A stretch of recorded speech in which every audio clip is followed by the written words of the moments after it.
नमस्कार साथियों, आज से हम संविधान की क्लास स्टार्ट कर रहे हैं। ये पहली क्लास है संविधान की। संविधान क्या होता है, बेसिक से हम पूरा संविधान समझेंगे पटलेसर क्लासेस यूट्यूब चैनल में।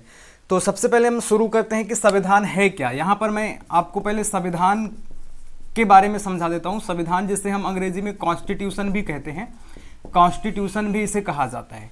तो इसके बारे में बेसिक जानकारी ये है कि देखें, किसी भी देश को चलाने के लिए नियम कानूनों की आवश्यकता होती है और नियम कानूनों का संग्रहित जो दस्तावेज होता है उसे ही संविधान कहा जाता है। यानी कि हमारे अपने देश को या किसी भी स्वतंत्र देश को चलाने के लिए नियम कानूनों की आवश्यकता होती है। राजनीतिक व्यवस्था सुचारू रूप से संचालित करने के लिए, फिर प्रशासनिक व्यवस्था हो, सामाजिक व्यवस्था हो, सांस्कृतिक व्यवस्था हो, इन सारी व्यवस्थाओं को सुचारू रूप से संचालन के लिए कानून की आवश्यकता होती है। और इन्हीं कानून, नियम कानूनों का संग्रह जिस दस्तावेज में होता है उसे संविधान कहा जाता है। संविधान कहा जाता है, ये आप ध्यान रखिएगा। ध्यान देंगे, भारत का अपना एक लिखित संविधान है और भारत का विश्व में आप देखेंगे तो सबसे बड़ा संविधान भारत के पास है। यानी कि भारत का संविधान सबसे बड़ा लिखित संविधान है। और यहाँ पर मैं एक शब्द यूज कर रहा हूँ, लिखित।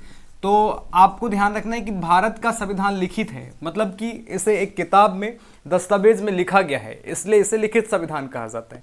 कुछ देश आपको मिलेंगे जैसे कि न्यूजीलैंड हो गया, ब्रिटेन हो गया, उन्होंने अपने संविधान को किसी भी दस्तावेज में नहीं लिखा है, यानी कि उनका संविधान अलिखित है। मतलब उन्होंने किसी भी प्रावधान को रिटर्न फॉर्म में नहीं रखा है, किताब में लिख करके नहीं रखा है। एक सामाजिक परंपरा उनकी चली आती रही है, उसी के तहत उनके अपने देश में जो संवैधानिक व्यवस्था है वो चल रही है, सुचारू रूप से संचालित हो रही है। लेकिन हमारे अपने देश में संविधान को लिखा है हमने अपने दस्तावेज में, तो हमारा अपना देश का संविधान लिखित संविधान है।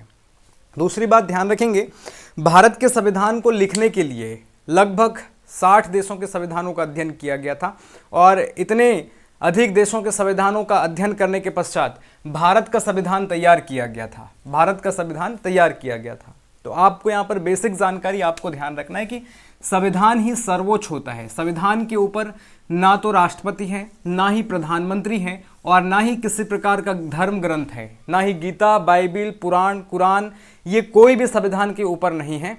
किसी भी देश को चलाने के लिए कानूनों की आवश्यकता होती है, नियमों की आवश्यकता होती है और उन्हीं नियम कानूनों को संग्रहित दस्तावेज ही संविधान कहलाता है, संविधान कहलाता है। तो आपको ध्यान रखना है कि संविधान ही सर्वोच्च है हमारे अपने देश के लिए। संविधान ही सर्वोच्च है, ना ही गीता, पुराण, महाभारत, रामायण इनके अनुसार देश चलता है और ना ही कुरान के अनुसार और ना ही बाइबिल के अनुसार। किसके अनुसार देश चलता है? संविधान के अनुसार देश चलता है, कॉन्स्टिट्यूशन के अनुसार देश चलता है। तो ये एक जानकारी हो गई संविधान की और आपको इसको समझना ही होगा, क्योंकि आए दिन हम देखते हैं कि बीजेपी के नेताओं के द्वारा संविधान को बदलने की बात कह दी जाती है। कुछ नेताओं के द्वारा संविधान में इस प्रावधान को बदलने की ज़रूरत है, तो धर्मनिरपेक्षता शब्द को हटाने की ज़रूरत है, भारत को हिंदू राष्ट्र बनाना है। ऐसी बातें जो है बीजेपी के नेता और अन्य नेताओं के द्वारा भी बार बार कही जाती है। तो क्या इतना आसान है भारत के संविधान को बदल देना?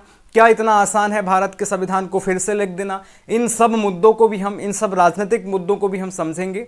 और आपकी प्रतियोगी परीक्षाओं में, फिर चाहे सिविल सर्विस की परीक्षा हो, वहाँ पर जिस भी प्रकार का प्रश्न पूछा जाता है तो उन सारे प्रश्नों को आप सॉल्व करने के लिए मतलब काबिल हो जाएंगे हमारे इस क्लासेस के साथ। तो आपको मैं बता देना चाहता हूँ कि हम कैसे पढ़ेंगे संविधान को। तो हम संविधान को एकदम बेसिक से शुरू करने वाले हैं। अभी आपने संविधान की परिभाषा देख लिया, हमने संविधान की परिभाषा समझ ली और इसके बाद आपको मैं बता देना चाहता हूं कि भारत का संविधान बना कैसे है, भारत के संविधान को किस प्रकार से बनाया गया, किस प्रकार से संविधान सभा का गठन हुआ।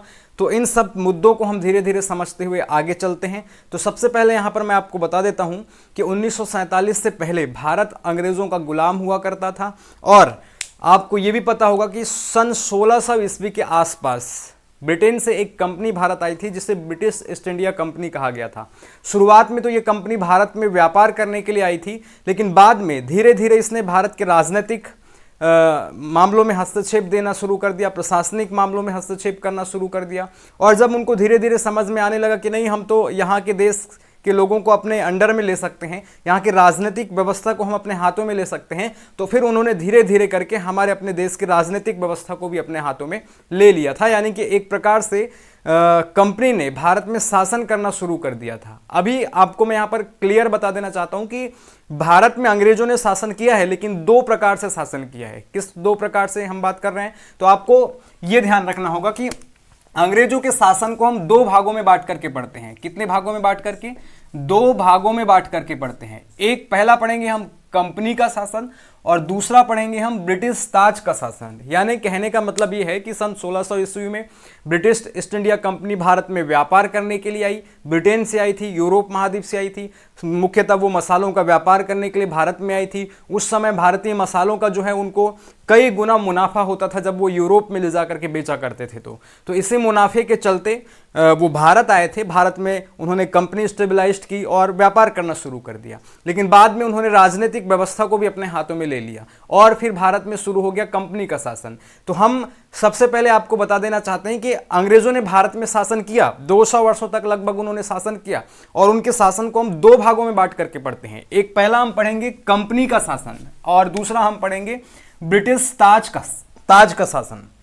तो ये क्या है दो शासन और किस दो प्रकार से उन्होंने शासन किया अंग्रेजों ने, इसको आपको समझना है। पहले आप समझ लीजिए कंपनी का शासन।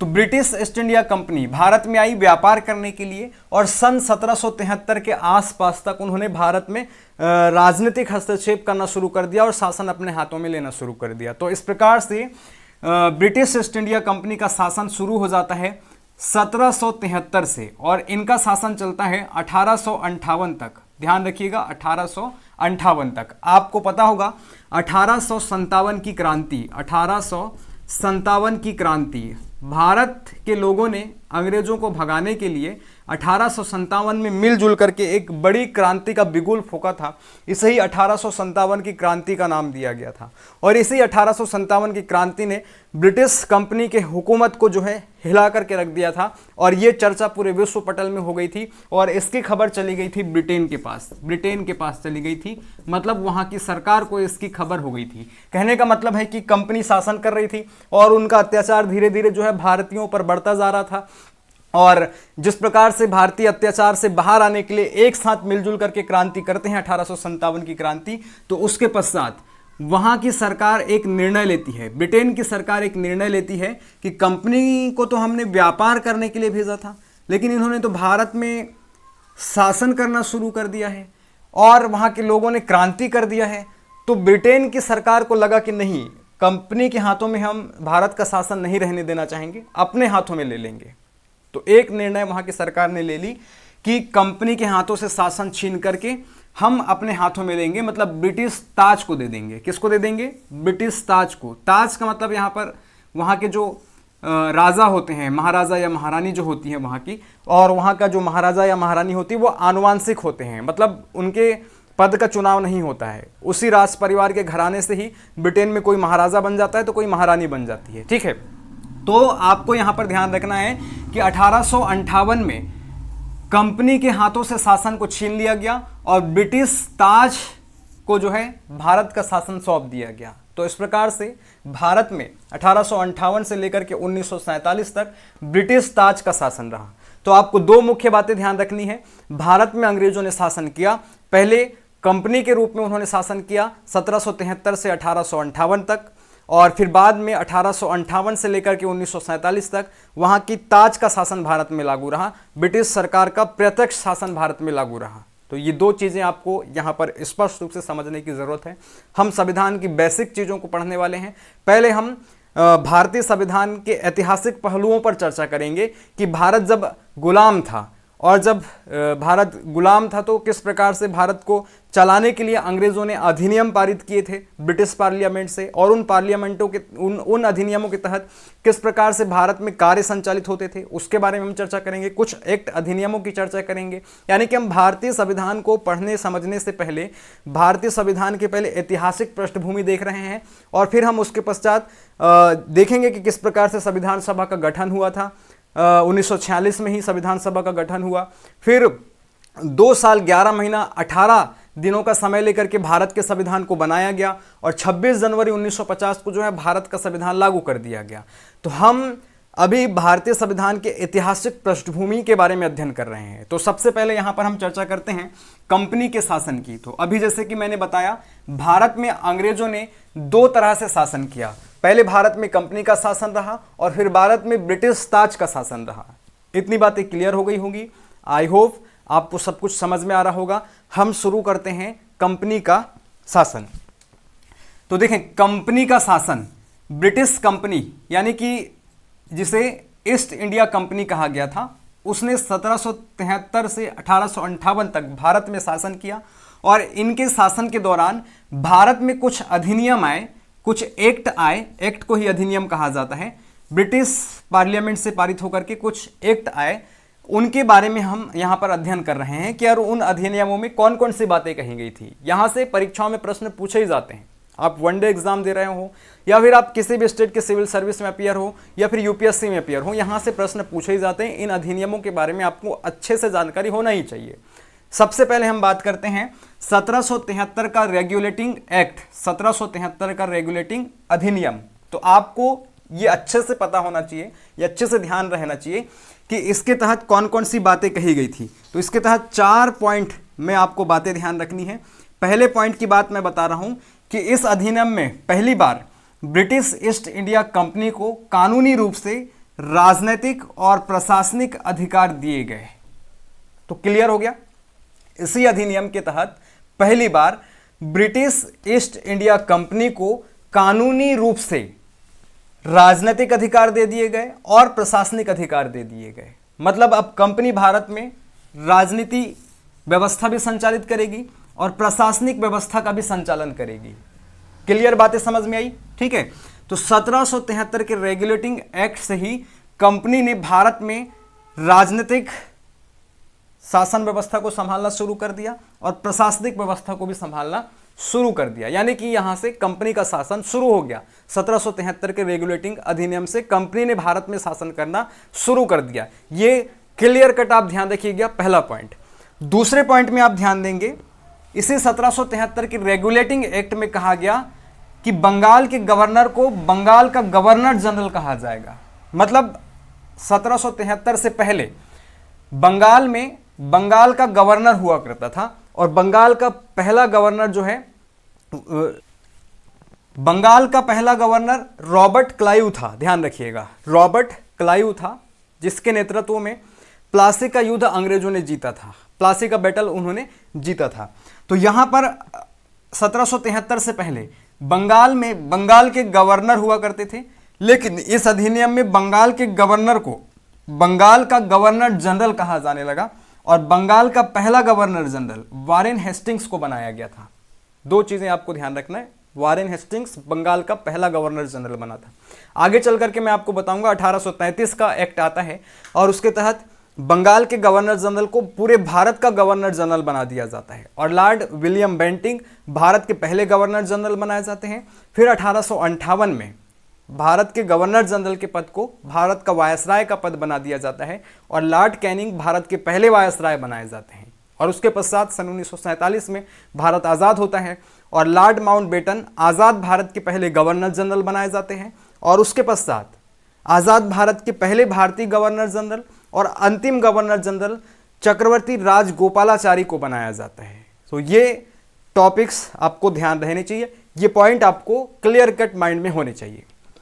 अब आगे देखें, 1773 के रेगुलेटिंग अधिनियम में तीसरे पॉइंट में कहा गया, मतलब एक काम किया गया कि 1774 में कोलकाता में सुप्रीम कोर्ट की स्थापना कर दी गई।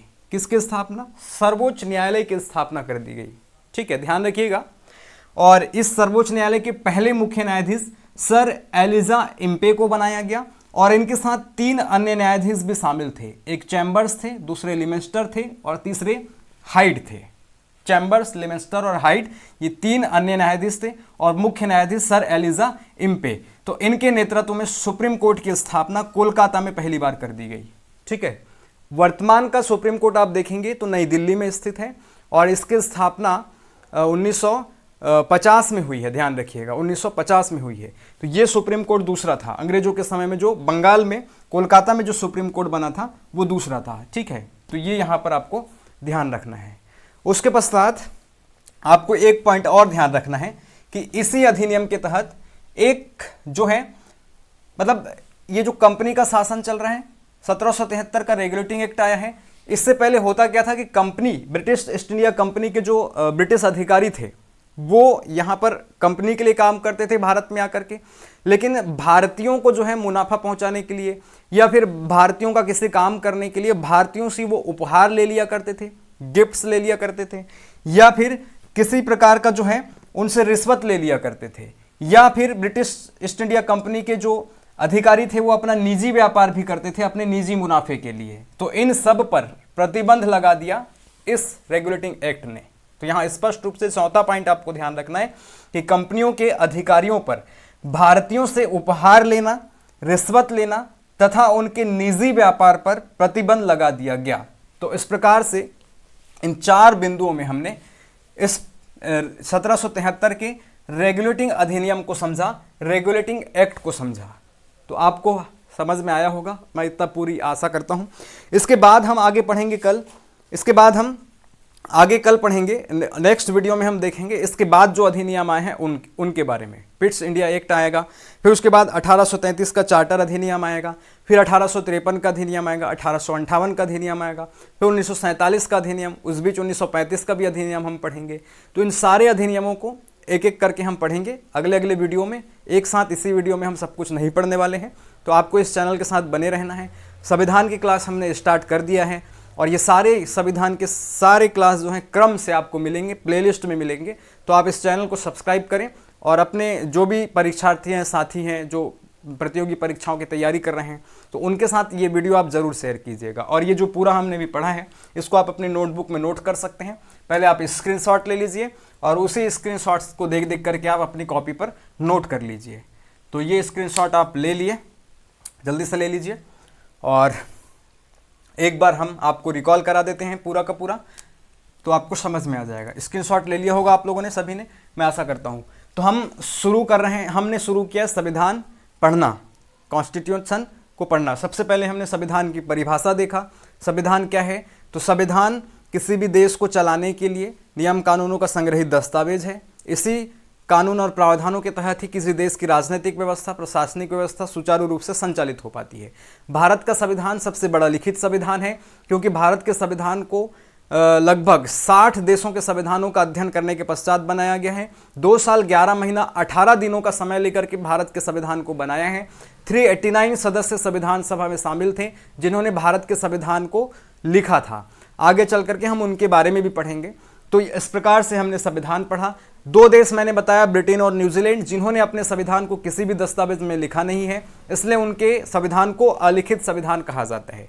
फिर हमने भारतीय संविधान बनने से पहले की पृष्ठभूमि के बारे में कुछ चर्चा की, ऐतिहासिक पृष्ठभूमियों को हमने झांका। तो हमने पाया कि सन 1600 ईस्वी में British east India company Bharat में व्यापार करने के लिए आई थी, लेकिन बाद में धीरे धीरे उसने अपने हाथों में देश में जो है राजनीतिक व्यवस्था को अपने हाथों में ले ली और प्रशासनिक व्यवस्था को भी अपने हाथों में ले ली और शुरू हो गया 1773 में कंपनी का शासन। फिर अंग्रेजों ने शासन करना शुरू कर दिया और अंग्रेजों के शासन को हमने 2 भागों में बांटा, एक पहला कंपनी का शासन और दूसरा ब्रिटिश ताज का शासन। तो कंपनी का शासन कब से कब तक रहा? 1773 से 1858 तक, और ब्रिटिश ताज का शासन कब से कब तक रहा? 1858 से 1947 तक। इसके बाद हमने शुरू किया कंपनी के शासन के अधीन आए हुए अधिनियमों को पढ़ना, और सबसे पहला अधिनियम हमने पढ़ा 1773 का रेगुलेटिंग अधिनियम, रेगुलेटिंग एक्ट। और इसमें 4 बातें कही गई। एक तो पहली बार ब्रिटिश ईस्ट इंडिया कंपनी को कानूनी रूप से राजनीतिक और प्रशासनिक अधिकार दिए गए, और दूसरे पॉइंट में हमने देखा बंगाल के गवर्नर को बंगाल का गवर्नर जनरल कहा जाने लगा, और बंगाल के पहले गवर्नर जनरल वारेन हेस्टिंग्स को बनाया गया। 1774 में कोलकाता में पहली बार भारत में सुप्रीम कोर्ट की स्थापना की गई, जिसके पहले मुख्य न्यायाधीश सर एलिजा इम्पे को बनाया गया, और इनके साथ 3 अन्य न्यायाधीश चैम्बर्स, लिमेंस्टर और हाइट को बिठाया गया। इसके बाद चौथे पॉइंट में हमने देखा कंपनियों के अधिकारियों पर, ब्रिटिश ईस्ट इंडिया कंपनी के अधिकारियों पर भारतीयों से उपहार लेना, रिश्वत लेना तथा उनके निजी व्यापार पर प्रतिबंध लगा दिया गया। तो इस प्रकार से ये पूरा का पूरा टॉपिक हमने समझा है इस वीडियो में। आपको पूरा समझ में आया होगा। सभी प्रतियोगी परीक्षाओं में यहाँ से प्रश्न पूछे जाते हैं। इतना अच्छा आपको कोई नहीं पढ़ाएगा, इतना डिटेल आपको कोई नहीं पढ़ाएगा और इतनी बारीकियों से कोई नहीं पढ़ाएगा। तो आपको ये इस चैनल के साथ, पटले सर क्लासेस यूट्यूब चैनल के साथ बने रहना ही है। इस चैनल को सब्सक्राइब करना ही है, वीडियो को लाइक करना है, कमेंट जरूर करना है और दोस्तों के साथ शेयर करना है। आपको ये मैंने बता दिया। तो यहाँ पर आपको पता होना चाहिए कि बंगाल के पहले गवर्नर कौन थे। तो बंगाल के पहले गवर्नर कौन थे? Robert Clive. और बंगाल के पहले गवर्नर जनरल कौन थे? Warren Hastings. और भारत के पहले गवर्नर जनरल कौन थे? भारत के पहले governor general lord William Bentinck. Bharat के पहले वायसराय कौन थे? Lord Canning. और आज़ाद भारत के पहले गवर्नर जनरल कौन थे? तो लॉर्ड माउंटबेटन। अंतिम गवर्नर जनरल भी वही थे।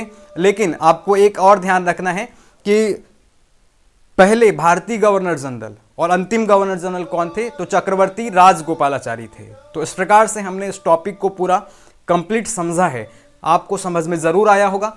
पटले सर क्लासेस यूट्यूब चैनल को सब्सक्राइब कीजिए, वीडियो को शेयर कीजिए। धन्यवाद। जय हिंद।